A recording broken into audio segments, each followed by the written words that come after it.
predicate and the foundation for the development of a weather satellite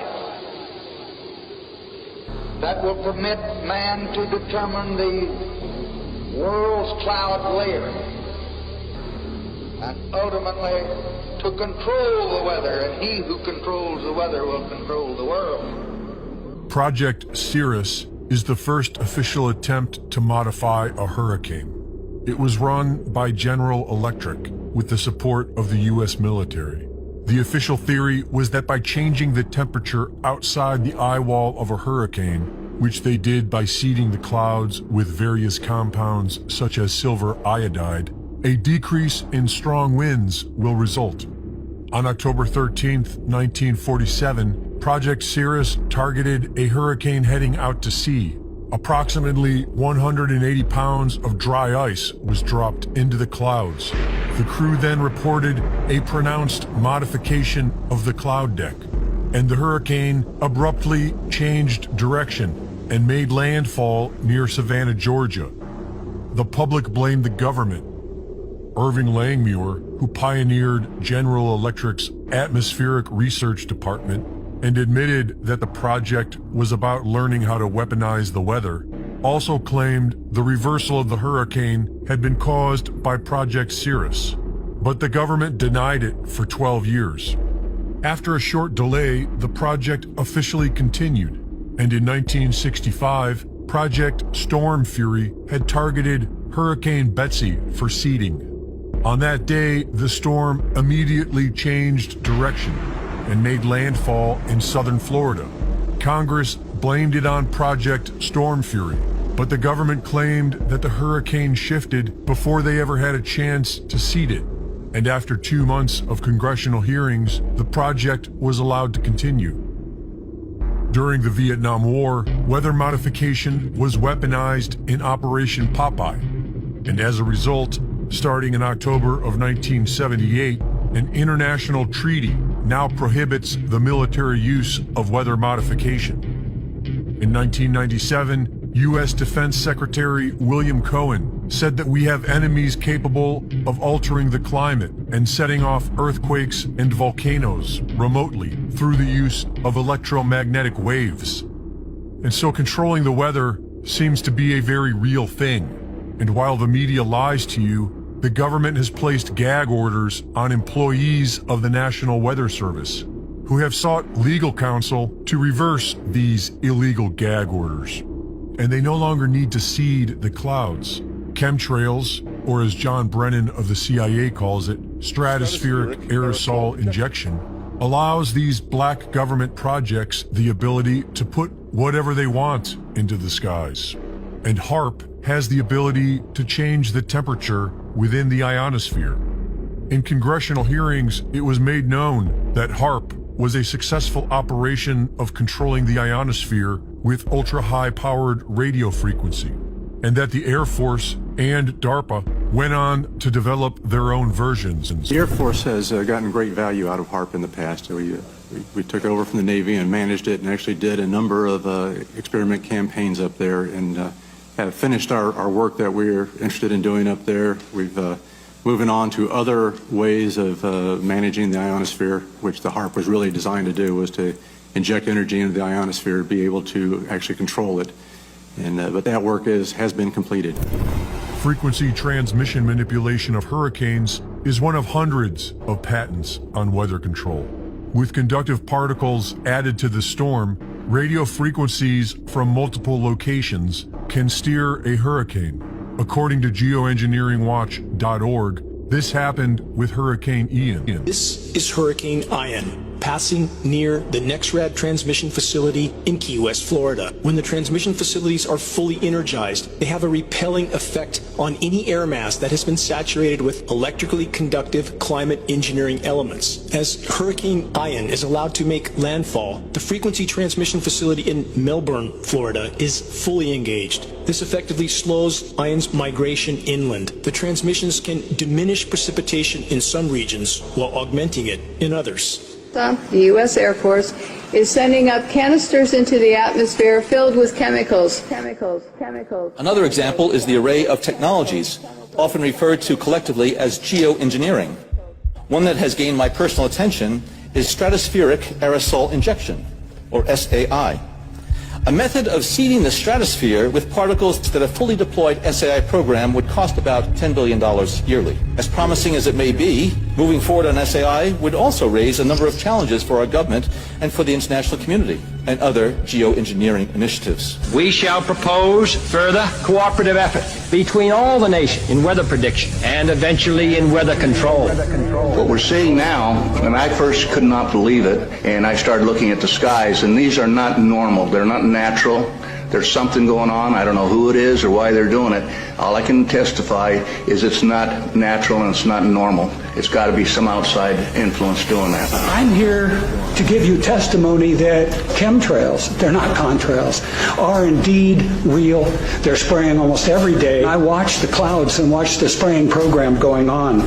I want to tell you that we're in very great danger from the pollution that's coming down over us. And we've been led astray by the military-industrial complex, and they're responsible for the cloud's creation and weather manipulation programs. They're dark operations. When you look up at the sun and you see a white haze, that is aluminum floating in the air right now, and it's coming from the aircraft. You want some figures? Okay, latest water test. Tested the rain. 13,100 micrograms per liter of aluminum in the rain in 2013. Normally, it should be zero. If people are finding contamination, wouldn't they come here to address it? But nothing's being done? I don't know. We're investigating this, and there's a huge concern that people are getting sick. Well, I mean, we've interviewed several people. We've been here for a week. Yeah. So you're saying there is no concern? I mean, there is a concern. Many people in the county have told us that they've addressed specifically with you this very issue, and they're saying nothing's being done. That barium and aluminum is being dumped out of airplanes because they can see it in the contrails going over. Okay. Here's my question. If there's aluminum contamination, which is very toxic, is that something that you're supposed to deal with? If it's in the air. It appears that there is contamination. Does that concern you? I mean, personally, it doesn't appear to me that there's contamination. Does it concern you? Here with Kristen Megan, who's actually a U.S. military whistleblower. She has an amazing, fascinating story that we will share with you here today. Now, Kristen, can you tell us what branch of the military you were in and what you uncovered? Sure. I was in the Air Force on active duty for 9 years, and I worked in bioenvironmental engineering. One part of that process was to approve chemicals, hazardous materials. You know, what are you using? Why do you need it? Where's it being used? And tracking that disposal.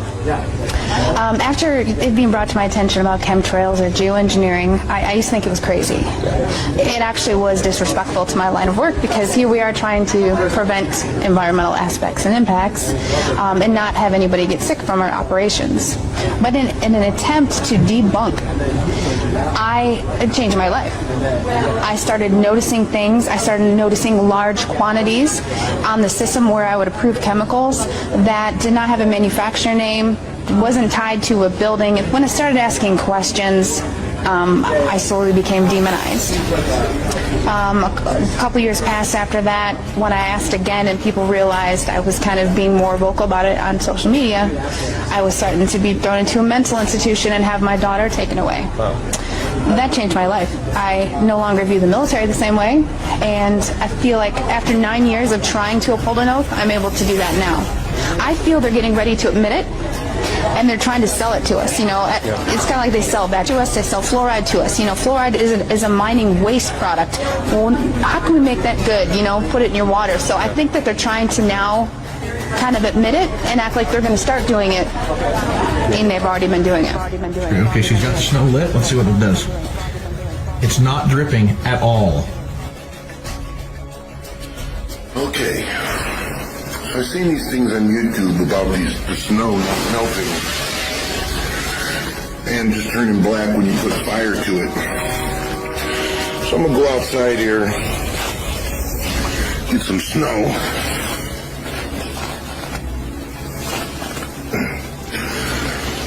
Get some snow.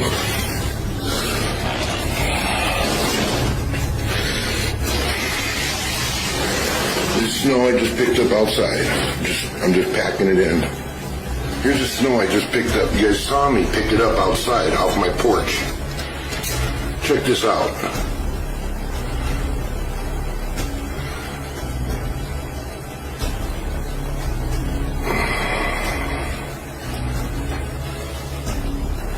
Dude, that is weird. It doesn't melt. There's no drops of water. That is weird. That is weird, man. Look, it just like turns black.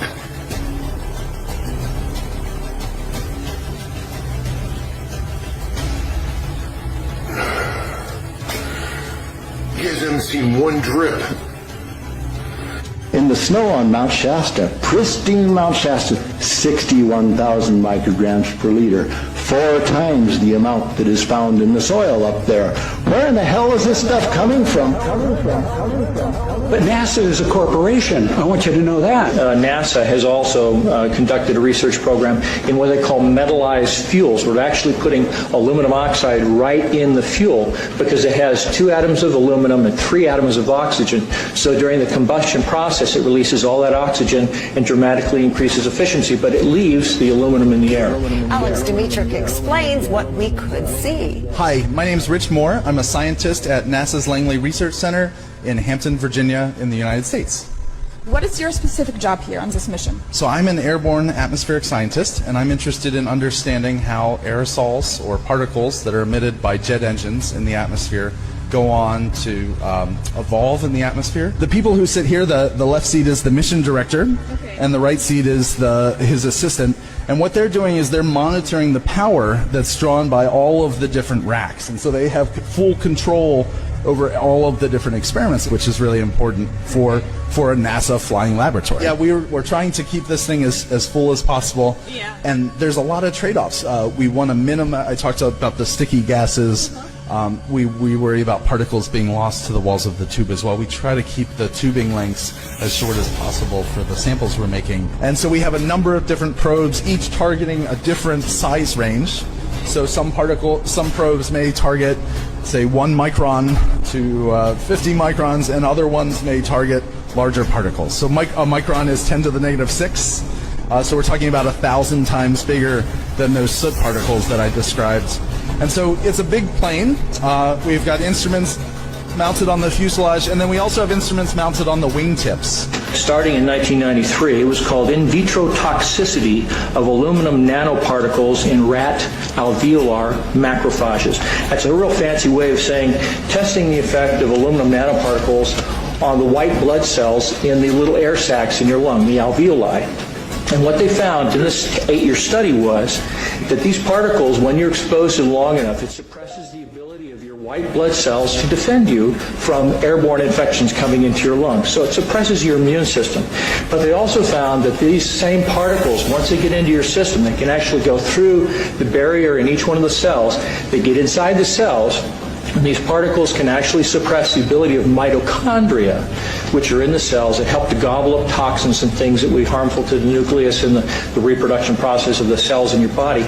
These processes are suppressed, and so essentially by breathing this material in, your immune system is dramatically suppressed. They say we're going to control the weather by the year 2025. I asked them, what are they doing, spraying these chemicals on the public?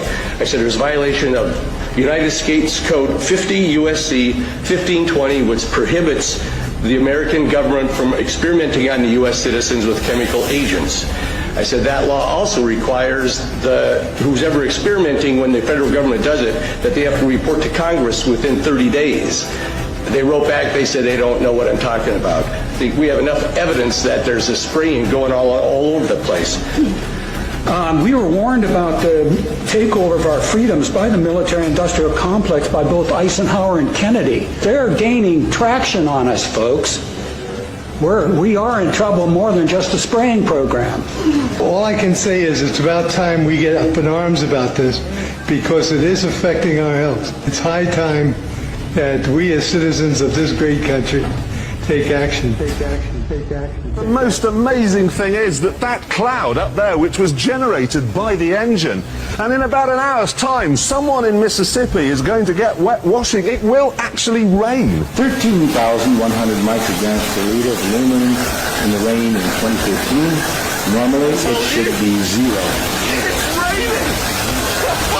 That's unbelievable! Oh. NASA's playing God. It's making its own weather.